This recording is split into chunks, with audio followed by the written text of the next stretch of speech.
Chapter 10 में इस साल एक न्यूमेरिकल 1.5 नंबर का जरूर आएगा।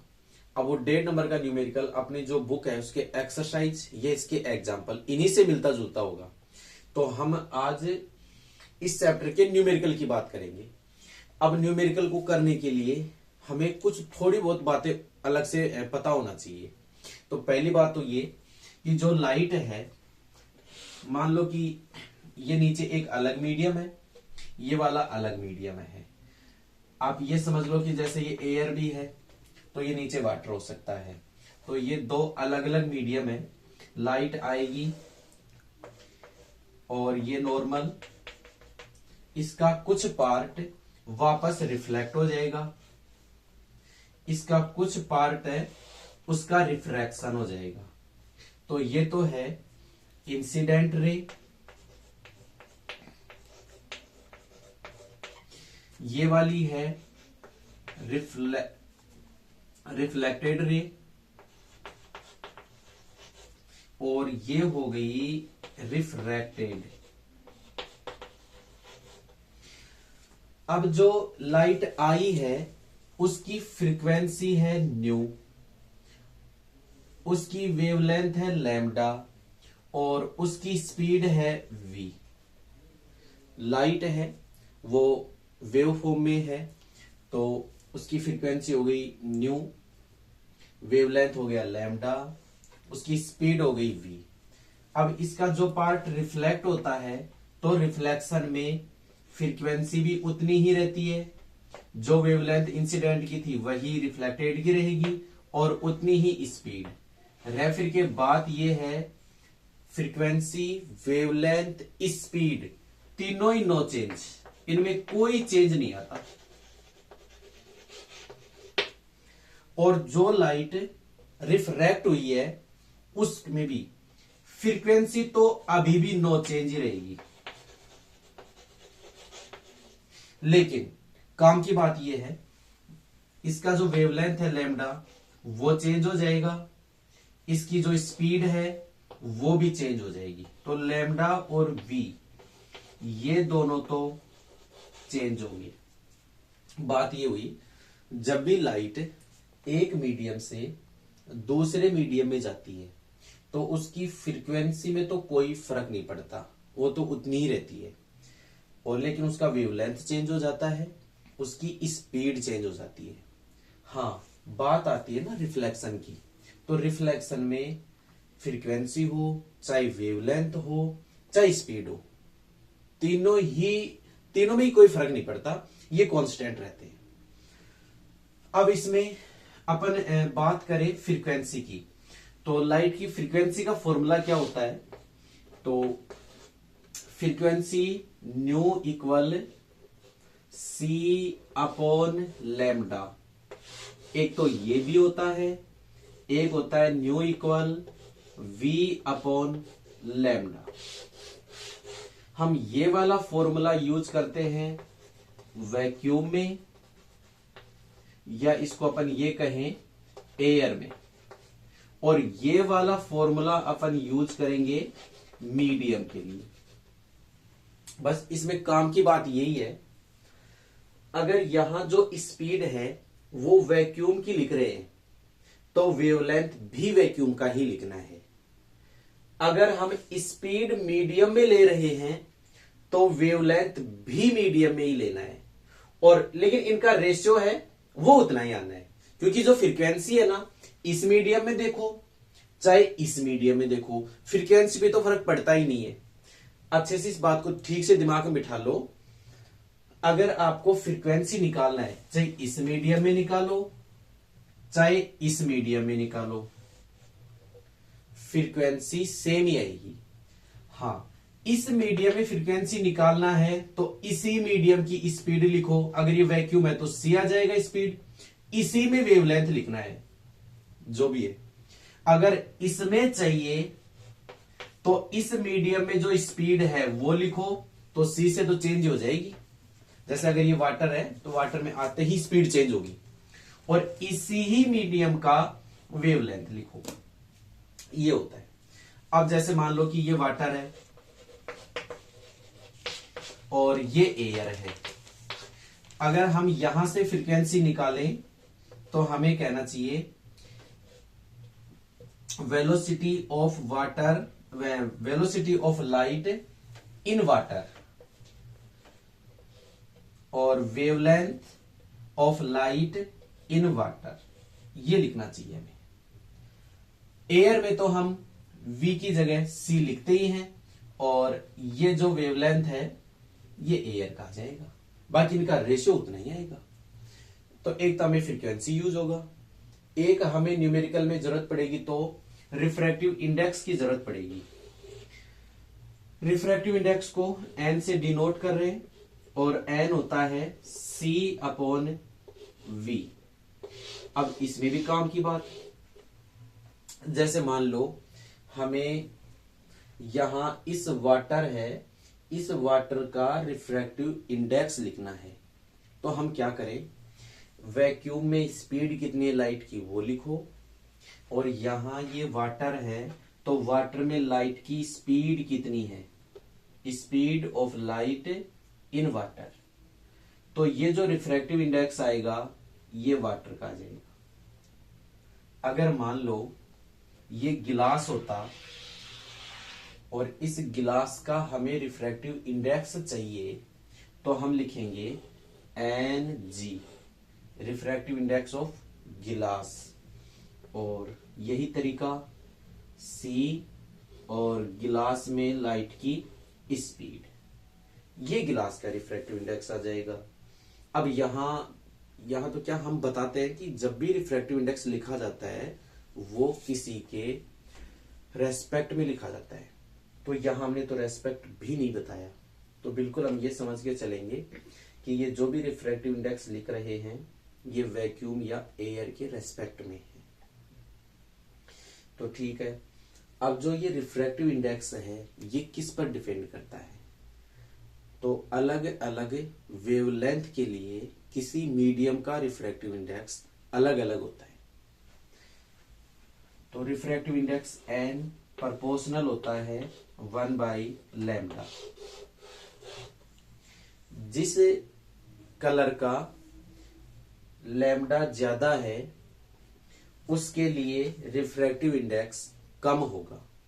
उल्टा कर बोल दो ना इसको, जिसका लैम्डा कम n ज्यादा, लैम्डा ज्यादा तो n कम, ये होता है।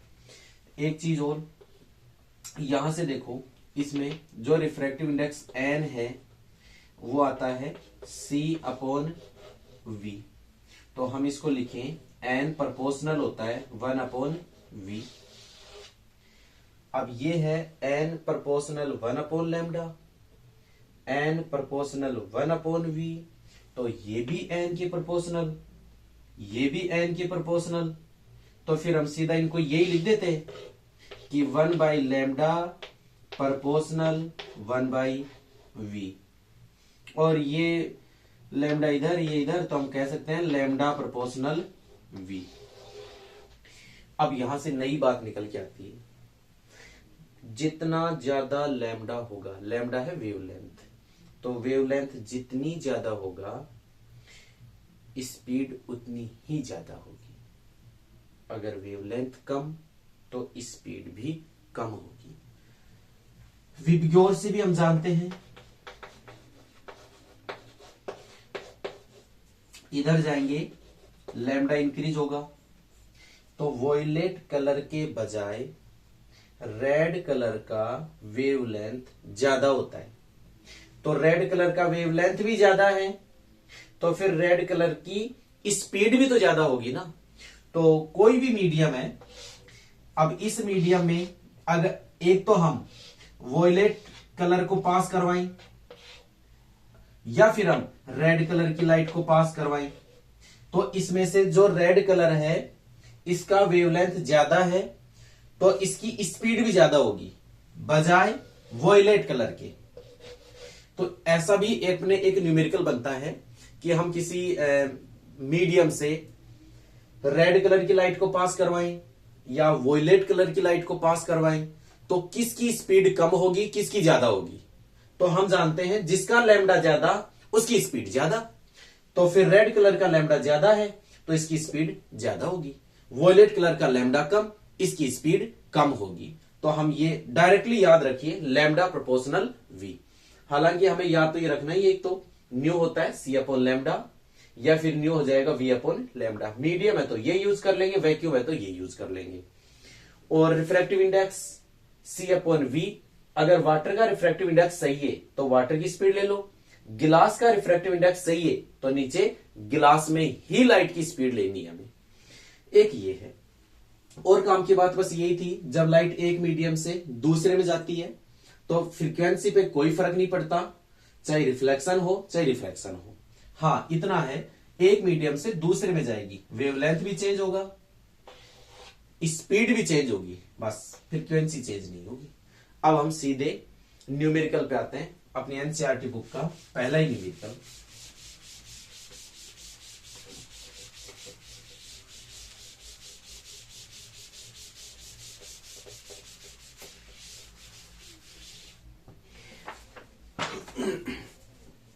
ये कह रहा है पहला क्वेश्चन है, monochromatic light of wavelength 589 nanometre is incident from air on a water surface. तो ये ऐसे कह रहा है, ये तो वाटर है, ये ऊपर एयर है, एक लाइट को ये इंसिडेंट करवा रहा है।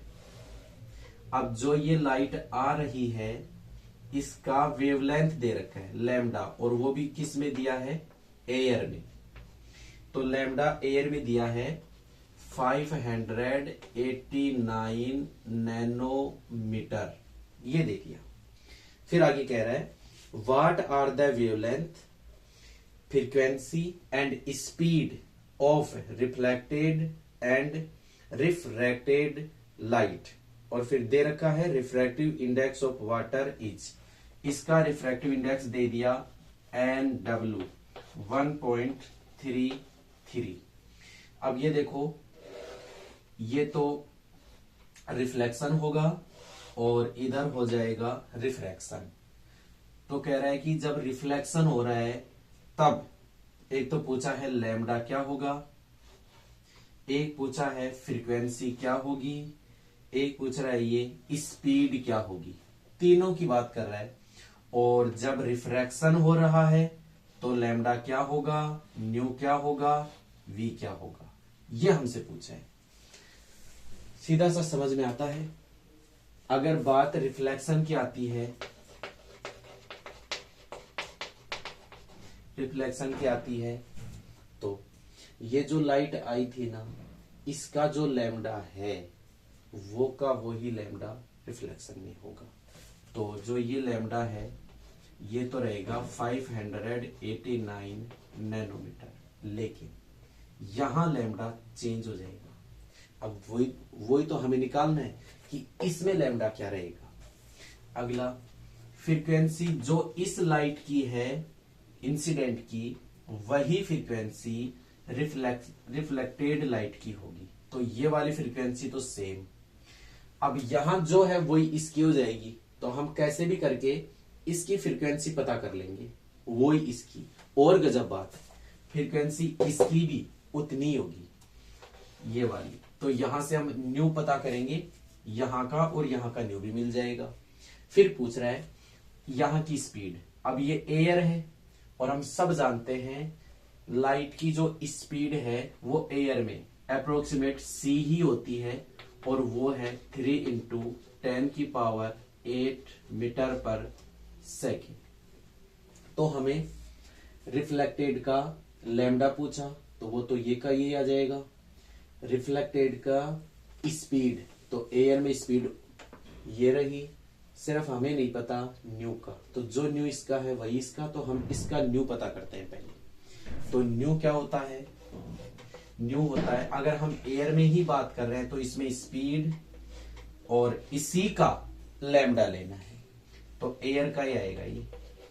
तो न्यू इक्वल सी की वैल्यू 3 × 10⁸ मीटर पर सेकेंड, और हम बात करें लैम्डा एयर तो इसकी वैल्यू आएगी 589 इंटू, ये नैनोमीटर में है तो 10 की पावर -9 मीटर।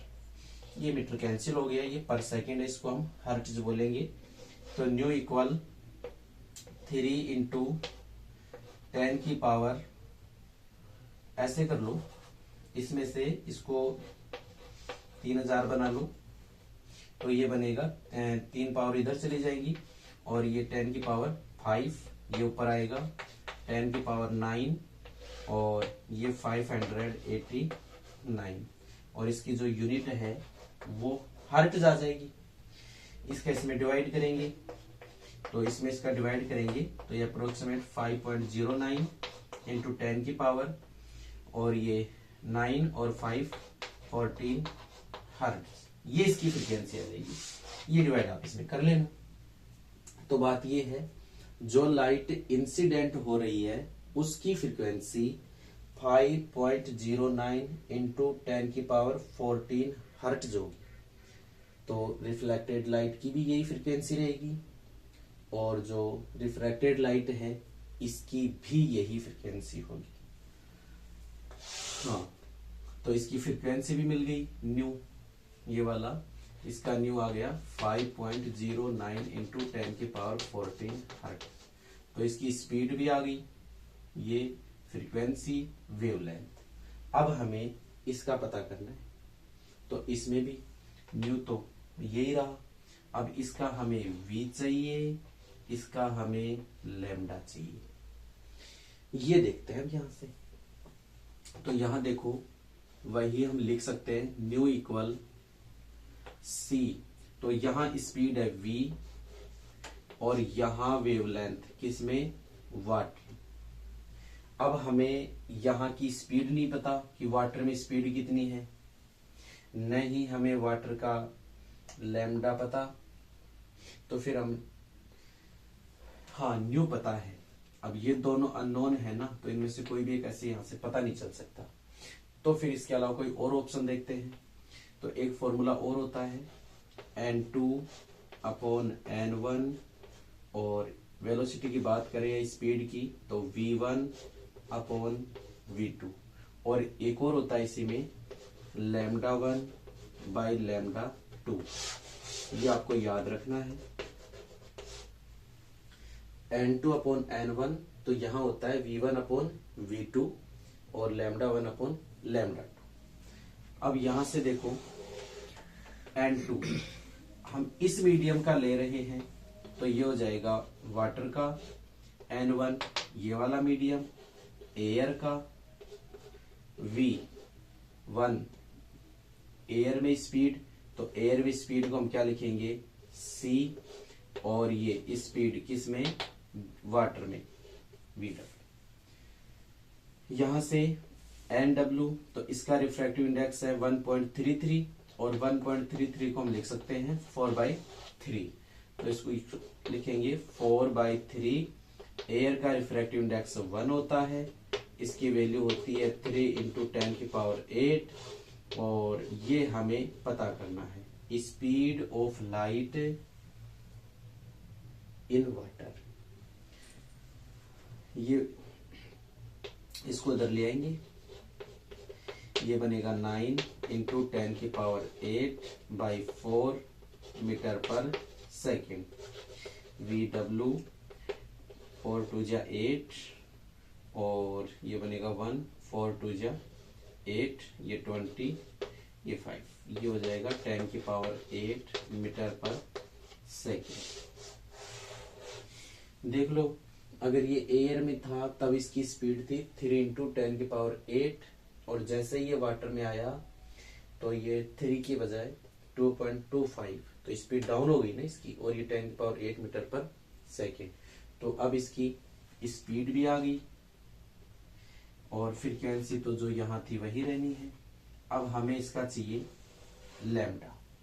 अब लैम्डा कैसे निकाला जाए, वो हम यहां से भी निकाल सकते हैं और वो हम यहां से पता कर सकते हैं। हमारे पास दोनों ही ऑप्शन है, या फिर हम ये निकाल लें, न्यू होता है c/λ, या फिर मीडियम ले रहे हो ये, तो इसमें स्पीड और इसी मीडियम का लैम्डा।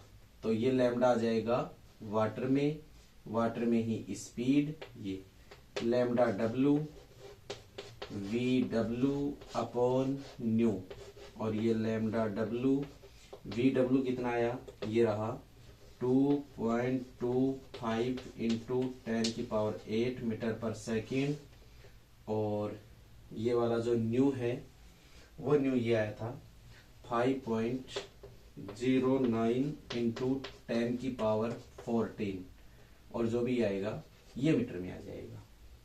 तो एक तो हमारे पास लैम्डा निकालने का ये तरीका है, या तो ऐसे निकाल लो या फिर आप ऐसे कर लो, यहां से देखो n2 by n1 lambda 1 by lambda 2, यहां देखना n2 ये वाला रिफ्रैक्टिव इंडेक्स 1.33 या फिर 4/3, n1 एयर का 1 और लैम्डा 1 एयर में, तो एयर का कितना दे रखा है 589 नैनोमीटर, और लैम्डा 2 वाटर में तो हमें पता ही करना है, तो ये लैम्डा वाटर ये हमें चाहिए, इसको इधर ले आए, लैम्डा वाटर 589 नैनोमीटर, ये 3 इधर आ जाएगा और ये डिवाइड में 4। अब इसको सोल्व कर लेना, जो भी वेवलेंथ आएगा नैनोमीटर में आ जाएगा वो। ये अपनी बुक का एक्सरसाइज चैप्टर 10 का पहला क्वेश्चन था। इसमें रह फिर के बातें यही है कि लाइट एयर से किसी मीडियम वाटर में जाती है, तो वो पूछ रहा है कि वेवलेंथ, फ्रीक्वेंसी, स्पीड के बारे में। तो ये तो तीनों नो चेंज थे, इनमें से फ्रीक्वेंसी नो चेंज, ये दोनों चेंज हो गए थे और हमने इनको पता कर लिया। काम की बात याद रखने की ये है n2 upon n1 v1 upon v2 lambda 1 upon lambda 2 ये इक्वल होते हैं। यहां से बहुत सारे क्वेश्चन सोल्व होते हैं। ये इसका पहला क्वेश्चन हो गया। अब हम इसकी अगले क्वेश्चन की बात करें 10.2। 10.2 में कह रहा है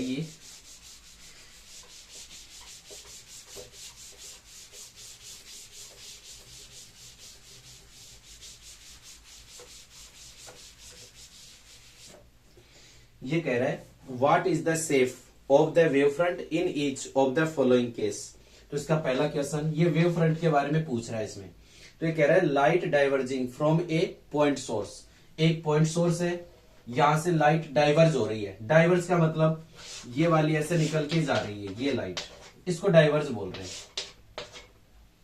फिर सुनो, ये हमको वेव फ्रंट के बारे में पूछ रहा है, और वेव फ्रंट में कह रहा है कि एक पॉइंट सोर्स है और पॉइंट सोर्स से लाइट निकल रही है। तो हम जानते हैं ना कि इससे जो रेज निकलेंगी वो रेडियल फॉर्म में आएंगी, और जब रेज रेडियल फॉर्म में होती हैं तो वेव फ्रंट स्फेरिकल होता है। तो हम इसमें कह देंगे कि वेव फ्रंट है वो स्फेरिकल बनेगा। सेकंड में कह रहा है light emerging out of a convex lens when A point source is placed at its focus. Convex lens, ये कॉन्वेक्स लेंस हो गया, इसका फोकस पॉइंट यहां सोर्स रखा है, तो इस सोर्स से वेव जाएंगी, सॉरी रेज जाएंगी, तो ये इससे पास होने के बाद पैरेलल हो जाएंगी, ये हम जानते हैं। अगर लाइट कॉन्वेक्स लेंस के फोकस से इमिट होती है तो वो लेंस से पास होने के बाद पैरेलल हो जाती है। तो ये लो, अगर हम इसके पहले देखें तो ये रेडियल फॉर्म में है, तो वेव फ्रंट मिलेगा स्फेरिकल, और लेंस से निकलने के बाद ये जो रेज हैं ये पैरेलल हैं, और जब रेज पैरेलल होती हैं तो वेव फ्रंट प्लेन होता है। तो इसका आंसर हो जाएगा वेव फ्रंट प्लेन होगा। इसका तीसरा पार्ट है the portion of the wave front of light from a distant star intercepted by the earth. ये अपनी अर्थ है और किसी स्टार से लाइट आ रही है, और अब हम सब जानते हैं कि स्टार हमारे से बहुत दूर है, और इनफिनिटी से जो भी रेज आएंगी अर्थ पे वो पैरेलल आएंगी, और जब रे पैरेलल होती हैं तो वेव फ्रंट प्लेन होता है। तो हम कह देंगे कि अर्थ पर जो वो रे पैरेलल आ रही हैं, यानी उनका जो वेव फ्रंट बन रहा है वो प्लेन बन रहा है। तो इसका जो पहला पार्ट था ना, दूसरे क्वेश्चन का पहला पार्ट था, उसमें कह रहा था वो कि पॉइंट सोर्स है तो बताओ उसका वेव फ्रंट, तो स्फेरिकल। दूसरे में कह रहा है वो कॉन्वेक्स लेंस, इसके जो फोकस से लाइट इमिट हो रही है तो लेंस के बाद पैरेलल हो गई रेज, पैरेलल हो गई तो प्लेन वेव फ्रंट हो गया। लास्ट में भी वही बात है, पैरेलल रेज आएंगी स्टार इन्फिनिटी पे है ना, तो फिर वहां भी ये वाला जो वेव फ्रंट दिखेगा प्लेन ही दिखेगा। इसका तीसरा पार्ट है, तीसरा क्वेश्चन है, और तीसरे क्वेश्चन के भी दो पार्ट है, ए और बी। तो अपन इसमें ए पार्ट को पढ़ेंगे।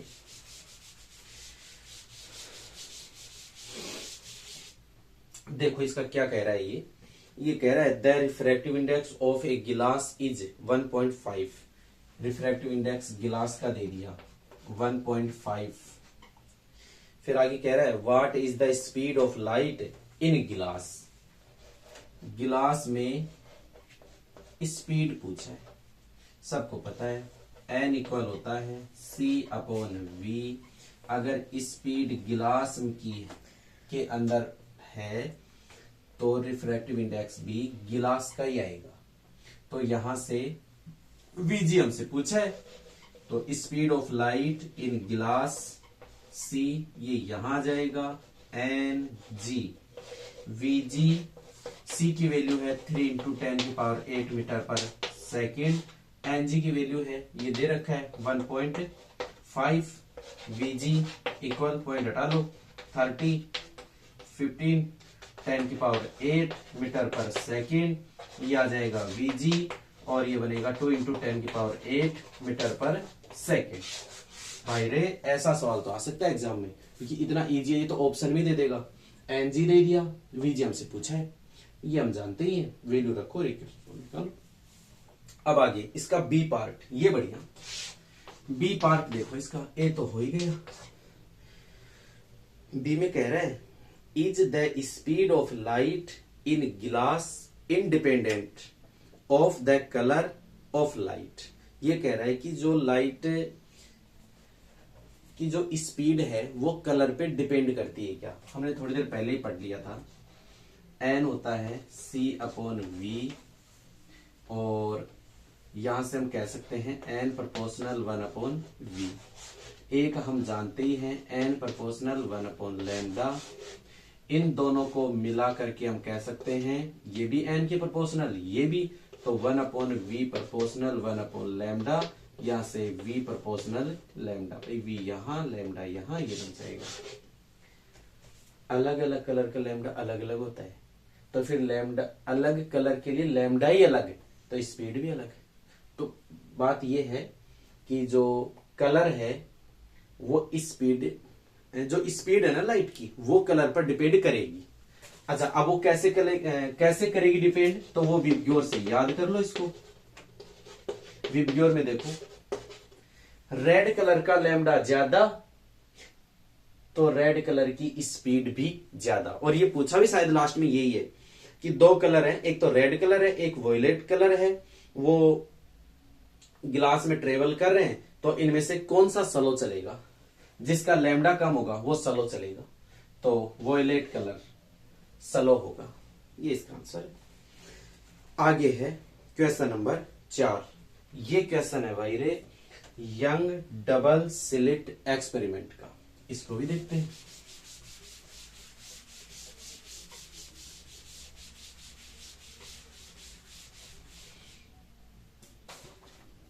ये क्वेश्चन है, इसको मैं पढ़ने से पहले ही कुछ इसके बारे में बेसिक बता देता हूं। ये यंग डबल स्लिट एक्सपेरिमेंट से रिलेटेड क्वेश्चन है।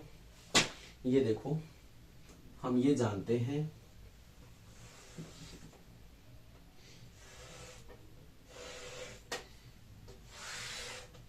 एक स्लिट S1, ये स्लिट S2, दोनों स्लिट के जो बीच का सेपरेशन होता है इसको स्मॉल d से लिखते हैं।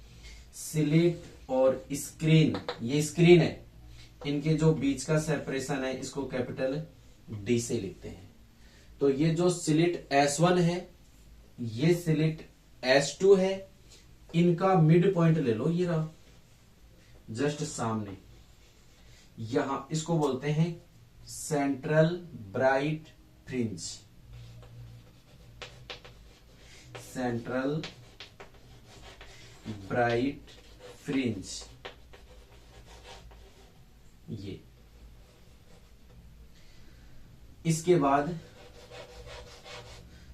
डार्क फ्रिंज आएगी, फिर एक फ्रिंज और आएगी, इसको बोलेंगे फर्स्ट ब्राइट फ्रिंज।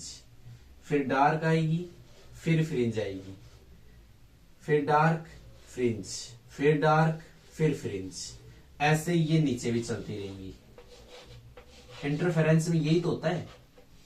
तो ये वाली जो सेंट्रल ब्राइट फ्रिंज, फिर नेक्स्ट ब्राइट फ्रिंज, इनके जो बीच का ये गैप आता है इसको बीटा से डिनोट करते हैं और इसको बोलते हैं फ्रिंज विड्थ। ये हो गया। या फिर ऐसे कर लो, ये वाली ब्राइट, इससे जस्ट अगली ब्राइट फ्रिंज ये रही, इनके बीच का जो ये गैप है इसको भी बीटा से लिखते हैं। या ऐसे करो ना, ये ब्राइट फिर अगली ब्राइट, इनके जो बीच का गैप है ये भी बीटा, ये वाला भी बीटा। ये सारे सेम मिलेंगे, भले आपको डायग्राम में कम ज्यादा दिख रहे हो। ये वाला गैप, ये वाला गैप, ये सेम होता है। और ऐसा ही नहीं, ब्राइट के लिए ही चाहो तो आप डार्क में भी ले लो इसको। ये वाला डार्क में यहां से ले लो मिड, फिर अगला डार्क, ये मिड, ये वाला गैप, ये भी बीटा ही होता है। इसको भी फ्रिंज विड्थ ही बोलते हैं। तो अब देखो, ये तो सेंट्रल ब्राइट हो गया, first bright, second bright, third bright, क्या ये फोर्थ ब्राइट हो गया। और मैं पूछना ये चाह रहा हूं, सेंट्रल ब्राइट से जो ये फोर्थ ब्राइट है ये कितना डिस्टेंस ऊपर है। तो सेंट्रल से ये वाला डिस्टेंस मेजर करेंगे, इतना सा। इसको मैं डिनोट कर रहा हूं y से। देख लो, एक बीटा, ये दूसरा बीटा, 2 बीटा, 3 बीटा, 4 बीटा। तो यहां से यहां तक का गैप 4 बीटा आ जाएगा।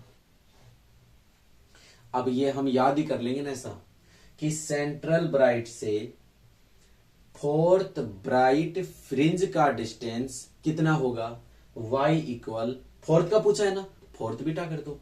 अगर थर्ड का पूछता तो 1 बीटा, और नहीं ये फर्स्ट है, ये सेकंड, ये थर्ड है ना। तो देखो 1 बीटा, 2 बीटा, 3 बीटा, तो ये 3 बीटा हो जाता। तो दूसरे ब्राइट के लिए 2 बीटा, तीसरे के लिए 3 बीटा, चौथे के लिए 4 बीटा। ऐसे मैं ये कहूं, ऐसे nth है तो उसके लिए हमें लिखना चाहिए n बीटा, और किसका डिस्टेंस है ये, nth ब्राइट का। ऐसा हम लिख सकते हैं। अब यहां से yn, सेंट्रल से nth ब्राइट का डिस्टेंस वो होता है n बीटा। और ये याद रखिए आप, ये तो ब्राइट फ्रिंज की बात है। अगर हमें डार्क फ्रिंज की बात करेंगे ना, तो याद है उसमें n प्लस 1/2 बीटा हो जाएगा वो। तो ये तो ब्राइट के लिए है, और डार्क के लिए हो जाएगा n प्लस 1/2 बीटा। लेकिन अपनी बातें सारी ब्राइट की है। और बीटा का क्या होता है, yn n, बीटा की value lambda D upon small D, ये हो जाएगा। और इस डी को इधर लाएं तो डी वाई एन ये हो गए, और इधर बनेगा ये, इधर लिखो चाहे इधर, एन लैम्डा डी। अगर हमें लैम्डा चाहिए तो डी वाई एन, एन और डी नीचे आ जाएंगे। अब हम क्वेश्चन को पढ़ते हैं। वो क्वेश्चन वाला कह रहा है, in a Young double slit experiment the slit are separated by 0.28 mm ये स्लिट और ये स्लिट, इनका जो ये सेपरेशन है ना, ये सेपरेशन दे दिया d 0.28 mm। फिर आगे कह रहा है the screen is placed 1.4 metre away. जो ये वाली स्क्रीन का जो डिस्टेंस है ना d, ये दे रहा है 1.4 मीटर। फिर आगे the distance between the central bright fringe and the fourth bright fringe 1 2 3 4, ये फोर्थ ब्राइट फ्रिंज, इनका डिस्टेंस दे रहा है y4 की बात है भाई, ये 1.2 centimetre. Determine the wavelength of the light used in the experiment. बस सीधा सा याद करो, nth ब्राइट फ्रिंज की बात करें तो yn होता है n बीटा, बीटा की वैल्यू ये रखा, लैम्डा चाहिए, ये सब इधर सोल्व किया, d ये वाला gap, yn nth bright, n उस n की बात हो ही रही है, d ये वाला सेपरेशन। अब इसमें यहां देखो लैम्डा इक्वल d की वैल्यू ये रही, ये mm में है, सबको सेम यूनिट में लेके आओ तो इसको मीटर में कन्वर्ट कर लेंगे। 0.28 इंटू 10⁻³ मीटर, ये मीटर में है ही, और इसको भी मीटर में ले आओ 1.2 10⁻² मीटर। अब रखते हैं इसकी वैल्यू, तो d की वैल्यू आ जाएगी 0.28 इंटू 10⁻³ yn, और हम यहां कहे dy फोर्थ की बात है तो n की जगह 4 आ जाएगा, ये 4 और ये d, तो y4 इसकी वैल्यू ये रही 1.2 इंटू 10⁻², n की वैल्यू ये 4 है, और कैपिटल D ये रहा 1.4। और अब इसको सोल्व कर लें भाई, पॉइंट के बाद एक डिजिट है, ये पॉइंट हट जाएगा, इसके बाद में एक डिजिट है, ये हट जाएगा, इधर पॉइंट के बाद में 2 डिजिट है, ये नीचे 100 बन जाएगा। और भी देखें, ये 14 2 जा 28, ये हट जाएगा, और 4 3 जा 12 है, और 3 इंटू 2 6 हो जाएगा, 3 और ये हो जाएगा 10⁻⁵, ये ऊपर आएगा 10⁻²। सारा ही मीटर में चल रहा था तो इसकी यूनिट भी क्या बन जाएगी, मीटर, और लैम्डा हो जाएगा 6 इंटू 10⁻⁷ मीटर। यहां तक भी ठीक है, या फिर हम चाहें तो इसको और आगे बढ़ा लें। तो इसके लिए देखो अपने को जो ये लैम्डा मिला है, ये वाला लैम्डा आ गया 6 इंटू 10⁻⁷ मीटर। ऐसे कर लो, 100 से मल्टीप्लाई कर दो और 100 से डिवाइड करने का मतलब 10⁻², ऊपर आएगा 10⁻², 10⁻⁷ पहले से ही दे रखा है, ये बनेगा 600 10⁻⁹ मीटर, लैम्डा 600 10⁻⁹ को बोलते हैं नैनो, ये मीटर, तो 600 नैनो मीटर, ये इसका आंसर होगा। इसका एक लास्ट क्वेश्चन और है, वो भी यंग डबल स्लिट एक्सपेरिमेंट से लेकर के ही है, एक बार देख लो, क्वेश्चन नंबर 5 है, आप पढ़ लो इसको।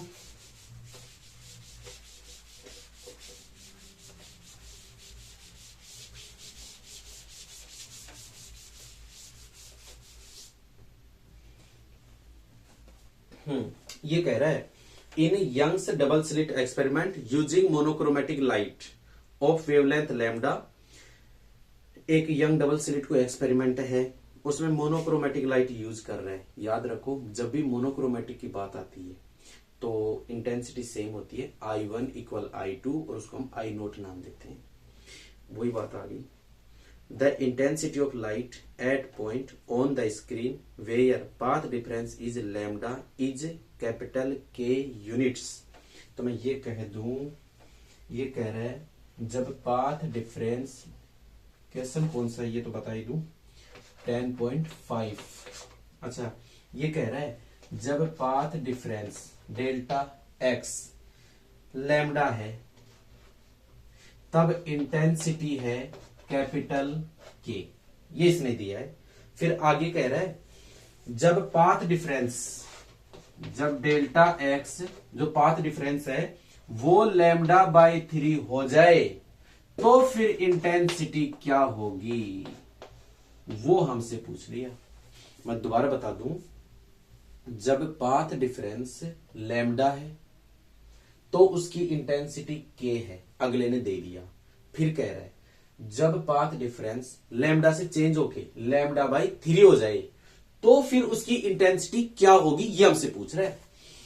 कुछ ये हमारी हेल्प के लिए दिया है, मान के चलो आप।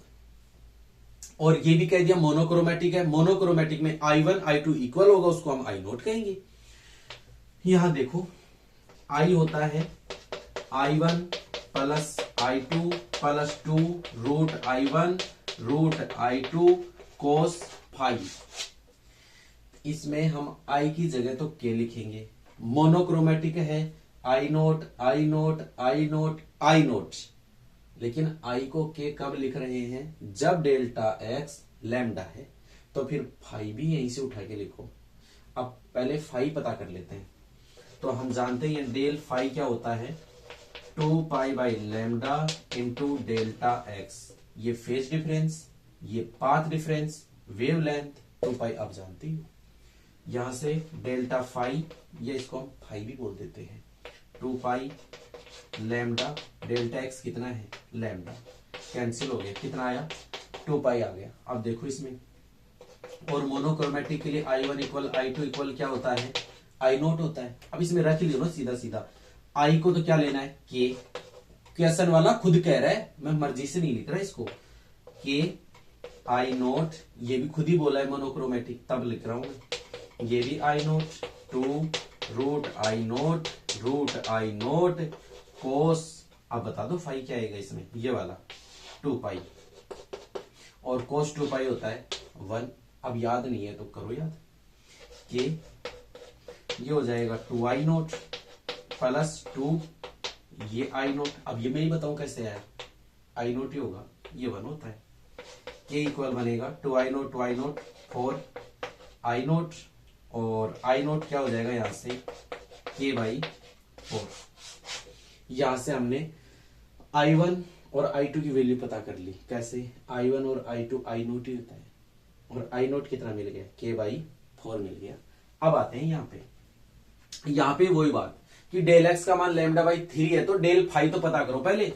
तो डेल फाई होता है 2 pi by lambda into delta x, और डेल्टा एक्स को क्या लिखना है लैम्डा बाई 3, ये इससे कैंसिल, और ये बनेगा 2 पाई बाई 3, लगाओ दिमाग, पाई 180 और 2 से मल्टीप्लाई करो 36, 3 का डिवाइड करो 120, ये आ जाएगा 120 डिग्री।